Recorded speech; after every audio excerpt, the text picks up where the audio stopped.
Precor. According to the box, model 550. This is a Micro Deluxe. A Deluxe Micro. I haven't really been too interested in looking at this.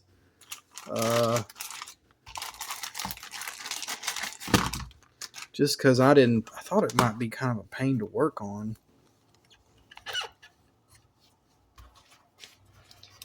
But I like the form factor.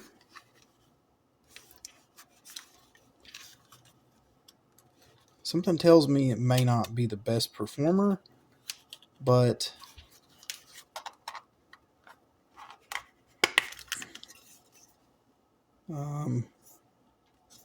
maybe I like the color.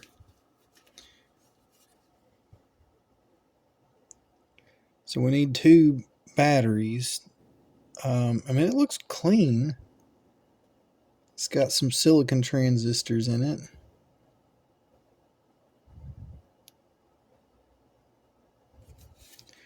Can't really get any indication of where it's made, but does the box say anything?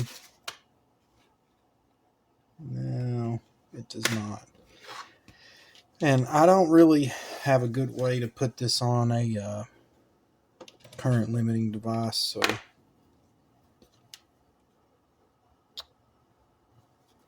think we'll just put some batteries in it and just... Wait a minute. Is this even...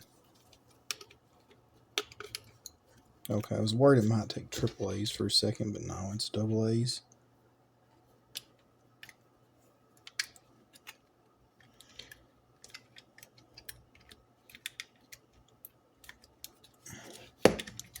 Well, that does not want to go in there.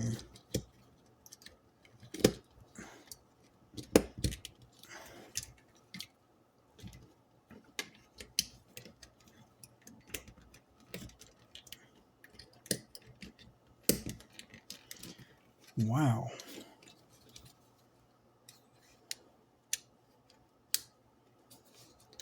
Maybe it is supposed to be AAAs. I don't know. Does it say? I mean, it just says 1.5 volts. I mean, I don't...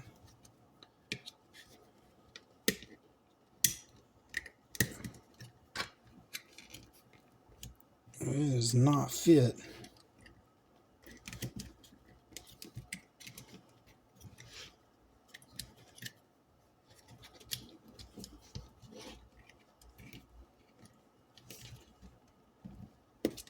There we go. Oof.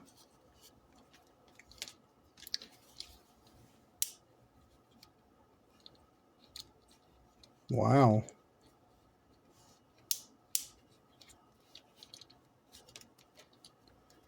Nothing.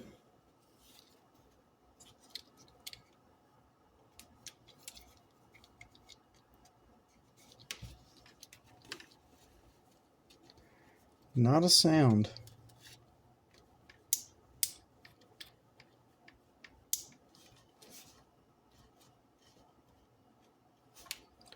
Don't feel anything hot.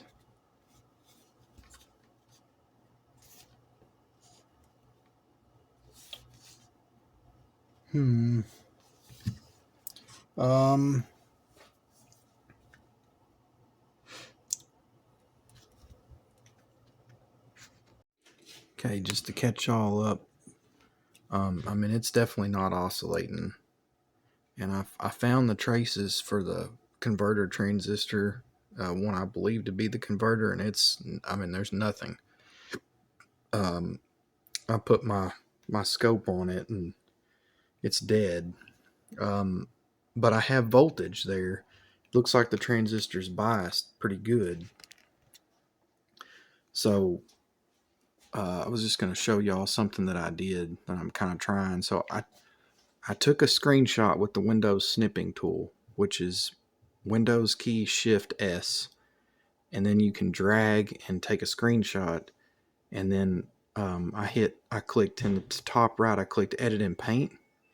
I opened up paint, and then I just added a text box over the trace, and then I did background fill so it was easier to see, and then increased the font size, and then just wrote the voltage here. So I know this one's, probably the base. So if I hit my arrow key here, you can see this. I did this for the next one. And again, this is the 3 traces where I think this transistor are. So this one's probably the emitter, and then the last one is probably the collector. But I did that because it can be a huge pain to keep track of which trace had which voltage, and you want to make sure. The hard part is if you're going to change a transistor, you want to make sure you get the thing back in there right. And I'm assuming, I hope these are NPNs, but they could be. I think I saw a germanium one in here. Oh, I don't know if they're probably NPN, but hopefully I can figure that out when I get it out. If it, 0.7, it really seems like that's probably in just an NPN silicon, but and it doesn't look like it's PNP by the voltages I'm seeing. But I think I'm going to go ahead and just pull that transistor. I don't know what else to do. I'm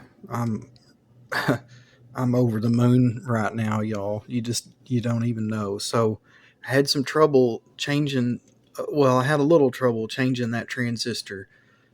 The one that I thought I was desoldering, the one that I originally checked the voltage on, was the wrong one. Even I shined a flashlight up under the board, and I really thought I was on the right one, but I think that one was the first IF. And so anyway, I had a little trouble getting the thing out and not damaging any traces. And I'd lifted a couple little, but it wasn't bad. It was easy to fix. But I put a 2N3904 in it, and I couldn't tell which one was the base and which one was the collector. And I put it in, and then the one that I thought was the collector, the voltage went down by about 0.7 volts. So I thought, okay, maybe I just flip-flopped the base and the collector. Again, still not actually knowing if these are NPNs. It looks like they are, but so I was starting to really lose hope, and so I ran completely out of 2N3904, so I got another one of these SN9013s. These things have a beta of like 245. I used one in a radio in a video before, and it worked. But anyway, I put the transistor in there, checked the voltages, and they were way different. And I was like, don't know about this. Because I was hoping to see 0.7 volts for what I thought was the base, and it was a little higher. I decided to hook my oscilloscope to it, and lo and behold, she's oscillating. So I'm really, really happy about that. I'm so happy that it's oscillating. The radio's still dead silent though, so not a complete win, but it's oscillating now. So we got a fighting chance. So I need to figure out now, like, where's the next break in the chain? Are we getting signal to first IF, second IF? So I'm just going to trace it on down now that we've got an oscillator. I feel like, I did think there was something wrong in the audio section. I used my signal tracer, and it was just always quiet no matter where I hit it in the audio section. But I wasn't really worried about that at the time because there was no oscillator, so it was kind of a moot point. So I think we've got another bad transistor somewhere. And I couldn't really test the transistor that I pulled out because I, just in code slinger fashion, I broke one of the legs off. So, but it was definitely bad because it wasn't oscillating before, and it is now. I'm so freaking happy. I've never, That's, oh man, that makes me so happy. Okay, so I went ahead and pulled the converter transformer out, the red can oscillator can, because I was getting signal into the can on one pin, but nothing beyond that point. And it's really odd because even the two pins that are connected to the primary side, I couldn't get signal across it. Like I would get at the input side, there was signal, but the other side, there was nothing. So I thought the transformer surely is bad, and so I pulled it out, which was not fun. And I've got my multimeter set up on the primary side. So there's two pins on the primary, and then the secondary, if I'm understanding this correctly, there's three pins. And this has these two have the continuity. I think it's 1.5 ohms between these two. And I guess this is maybe like a center tap or something kind of close to that. It's from here to here, or from here to here, it's about 1.3 ohms, I think. And then the two that I'm on right now is 0.3 ohms, of basically nothing. So I don't know what the problem is. I don't get it. I don't understand. I mean, I've got a hot signal basically going into, it's this pin. There's a really hot signal here, but nothing here and nothing here. Nothing gets out of the transformer. And I don't know if I should maybe find another one and test it and see if it tests similar, or if I should just put it back in. I don't think putting it back in is going to solve anything because it really seems like the transformer is bad. So I'm going to have to sit down and just kind of think about what I want to do here. Well, this is kind of where we're at on the radio now. It's been several months, and I took it in the house to work on it, and I can't remember exactly kind of like what I talked about the last time I filmed, but there is so many traces that have lifted on this thing, where I removed that transformer and put it back, that I don't even have enough photos. I've looked through and I don't even know how all they went back at this point. And I don't think I've ever seen as many traces come off on one as this one. It's kind of crazy. I've seen traces lift pretty easy, but this one I think might take the cake, honestly. So it's, like I said, it's been months, and life kind of got in the way. I had to go out of state to rental property that I own that got really, really damaged from a storm, and I've been there a couple times, and so I've been out of town for weeks, and then doing some traveling for work, and then got some more travel for work coming up, and then I've got to go back out of state again to my rental property, and probably a couple more times even. And the kind of what I was thinking while I was away was, I think I'm just going to call it on this one, because I don't feel good about my ability to fix it, especially with that many lifted traces. I mean, it's long pieces of traces that are missing, and I got some of them kind of put back by using jumpers. I made jumpers out of like the legs from like some LEDs that I cut up and stuff, and tried to use pieces of wire, and it just, oh my gosh, it's a mess. I spent so much time soldering on it and never got them put back, even close to how they were supposed to be. I do feel really good that the thing didn't oscillate in the beginning, and I got it to oscillate. Like, that's cool, but I've had a chance to kind of think about this, and I'm not saying that I will for sure, but I really think I want to try to go after radios that have service data for a while.